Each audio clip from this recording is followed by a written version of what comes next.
Welcome to Let Me Fix This. Enjoy the video. You'll begin by opening Garageband and creating a new song. Once the project exists, add a drummer track. Choose between acoustic or electronic kits based on the sound you want, then pick a drummer character and genre preset to get a realistic performance.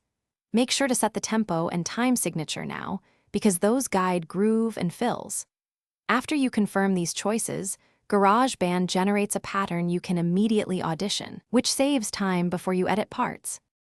Once the basic beat is playing, open the drummer editor to sculpt feel and dynamics. Move the loudness and complexity sliders to make the groove tighter or busier.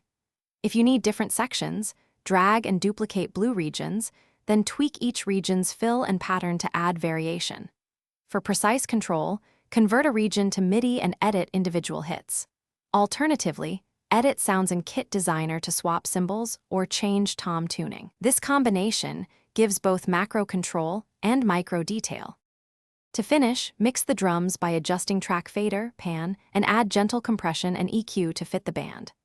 Quantize carefully to tighten timing, but use humanized settings or slight timing offsets to preserve groove. Once satisfied, bounce or export stems for collaboration. If you hear unnatural repeats, phase problems, or missing hits, solo the drum track, reset the drummer preset, and check for muted regions. If needed, revert to a saved backup, or convert to MIDI for manual correction. Thanks for watching. If you found this helpful, don't forget to like and subscribe.